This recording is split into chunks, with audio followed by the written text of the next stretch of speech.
Dans la précédente vidéo du patient d'Arkham, il a complètement oublié de m'introduire dans sa vidéo, tellement qu'il était enthousiaste à faire sa putain de facecam. Patient E06, Crisis on Infinity Earths, partie 2, le livre de la destinée.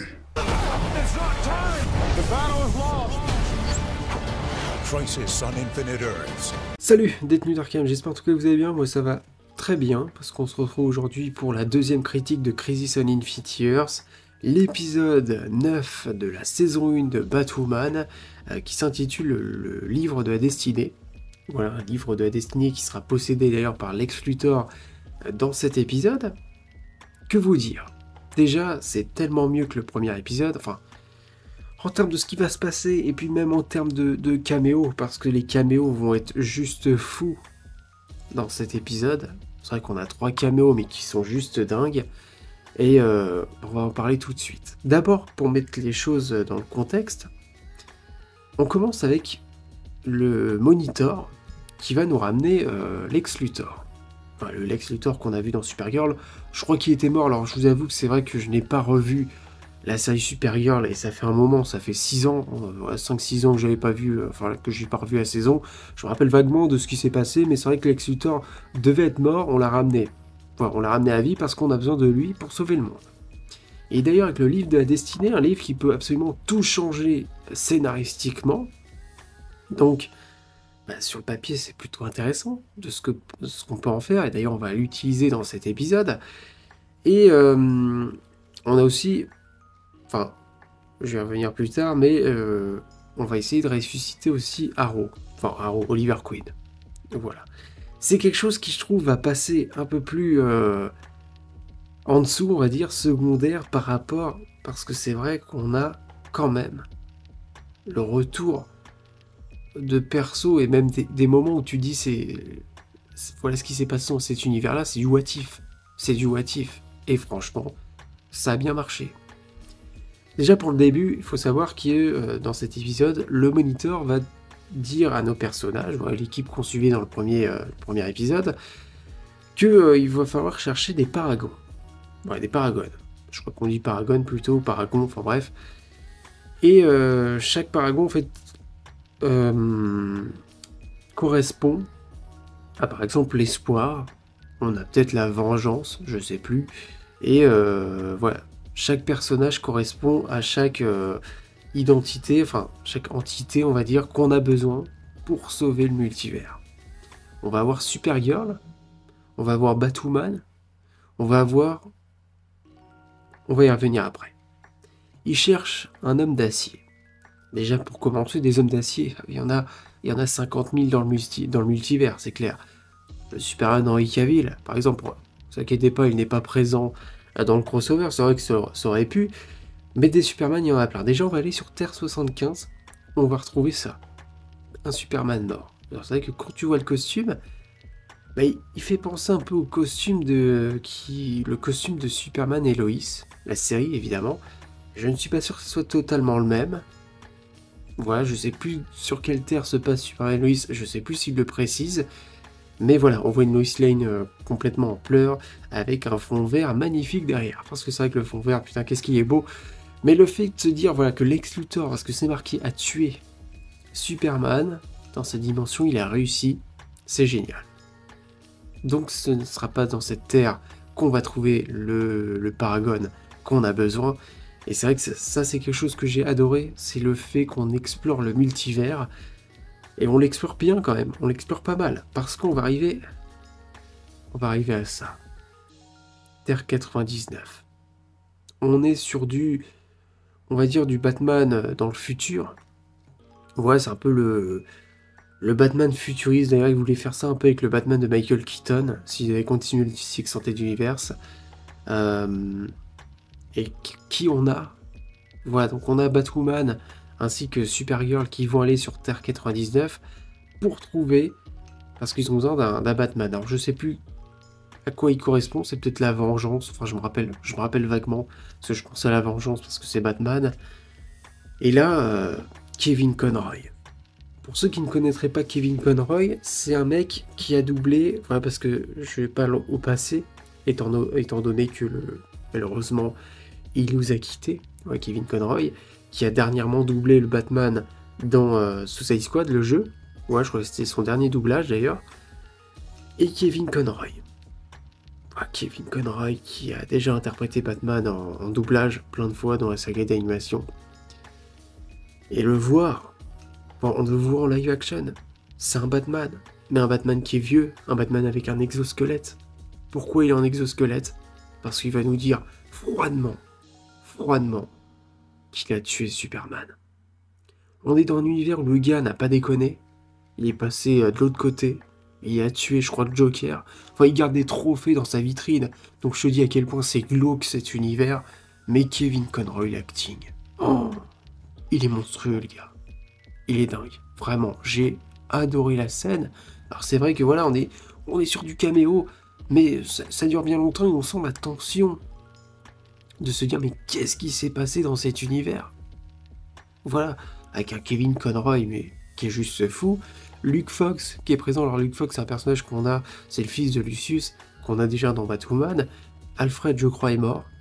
Bon, on est sur un vieux Batman de toute façon, qui mettra malheureusement pas son costume. Et au final, on apprendra que ce n'est pas le bon Batman qu'il faut récupérer. Voilà. Et d'ailleurs, le Bruce Wayne de Kevin Conroy qui te lâchera à la fin, il n'y a pas d'espoir, Kate. Mais c'est vrai que là, on est dans un monde mais tellement sombre, et franchement, c'était bien présenté. D'un autre côté, on va aller chercher et voir si on peut trouver un autre Paragon, parce que oui, Superman est mort sur Terre 75, mais on l'a trouvé. Brandon Routh, qui interprète déjà un super-héros dans la reverse, c'est Atom, qui est d'ailleurs présent, bien sûr, dans Crisis. Le retour du Superman de Brandon Routh. Alors est-ce que c'est exactement le même? J'ai du mal à comprendre. Est-ce que c'est vraiment la suite de Superman Returns? Donc, en soi, la suite du Superman de Christopher Reeve? J'ai du mal à savoir. Mais on est sur un... C'est le Superman de Kingdom Come, je crois, un truc comme ça. Pour m'être renseigné vite fait, ce costume, c'est un des meilleurs costumes de la reverse. Voilà, très clairement, ce symbole. Et ce Superman-là, Brandon Routh, mais franchement, c'est ça qui est fou, c'est que quand tu vois Taylor Hoechlin à côté, aucune prestance. Taylor Hoechlin à côté et tout maigrichon. Alors c'est vrai que je trouve que dans Superman Lois, ils ont bien plus réussi que dans le crossover, enfin dans la reverse précédemment. Mais là, Brandon Routh qui enfile un costume qui est magnifique avec ce symbole. Voilà.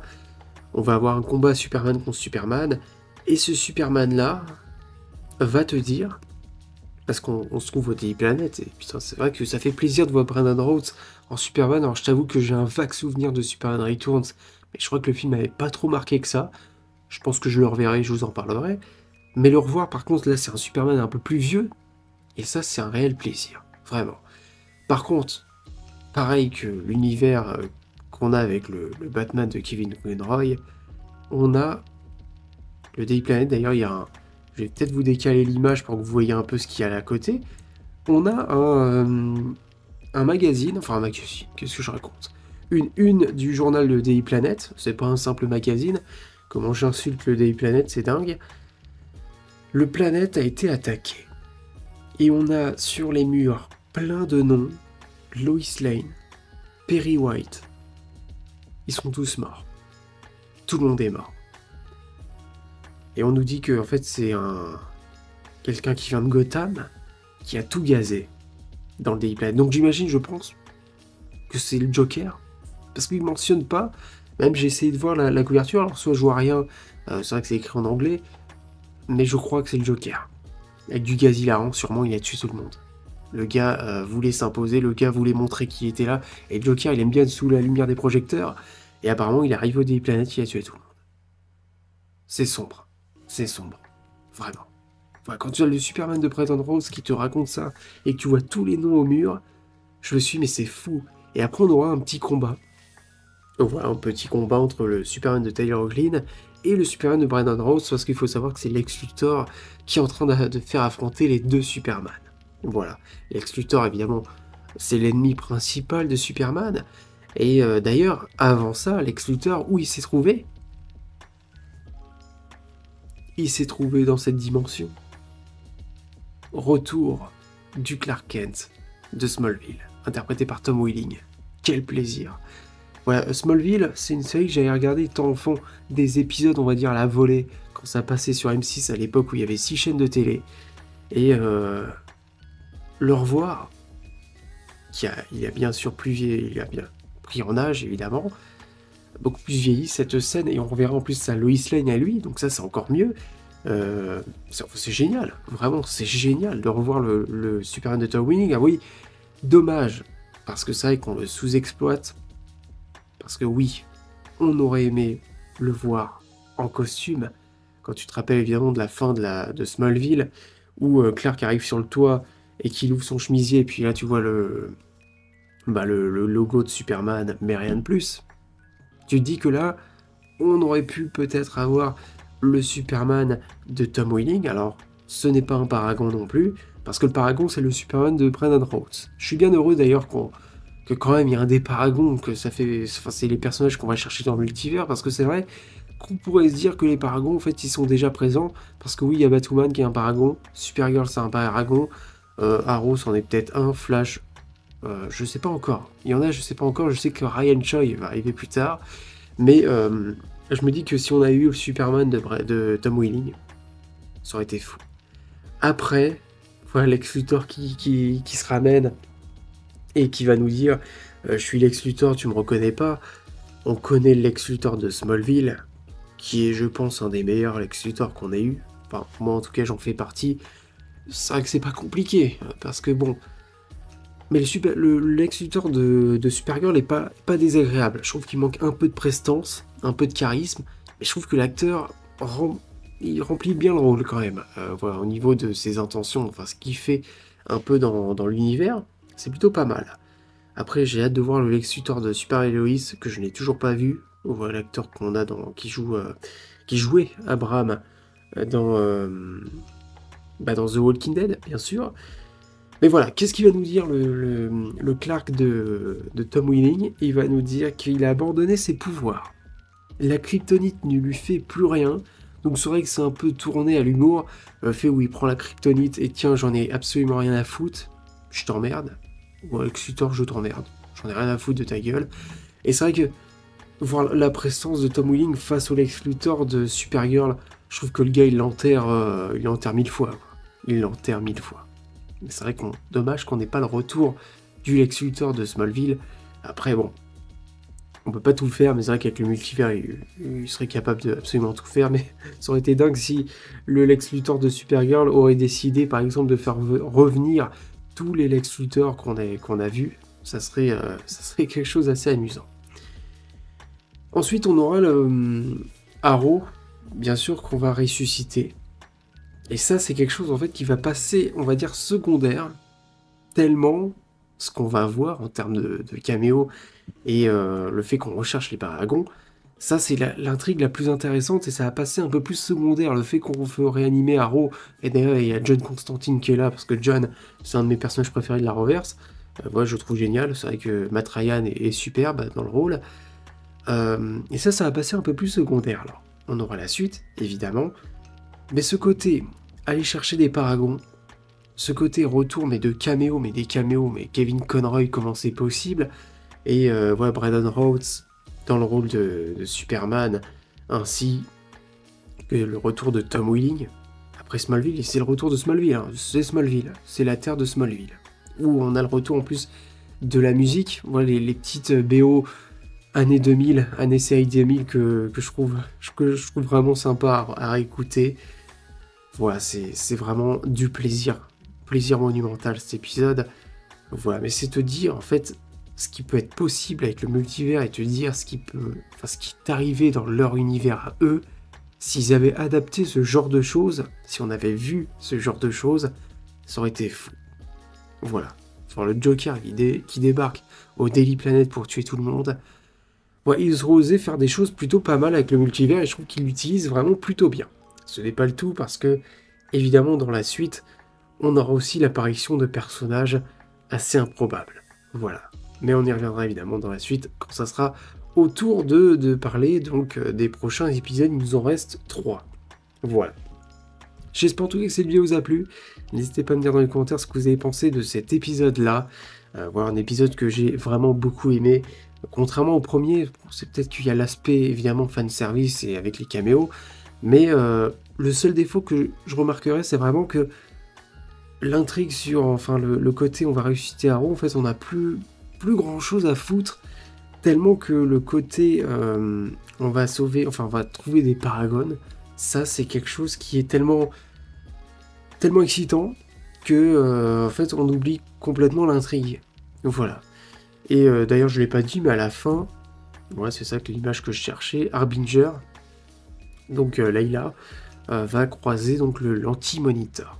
Et je crois qu'elle va être sous son contrôle, si je me rappelle bien. Voilà, donc la menace de l'anti-monitor pèse toujours évidemment. Voilà. Je vous le dis encore, j'espère que cette vidéo vous a plu, bien sûr. N'hésitez pas à commenter, à me dire ce que vous avez pensé de cet épisode si vous l'avez vu. Et puis voilà, likez cette vidéo pour soutenir la chaîne, abonnez-vous aussi, ça ferait extrêmement plaisir.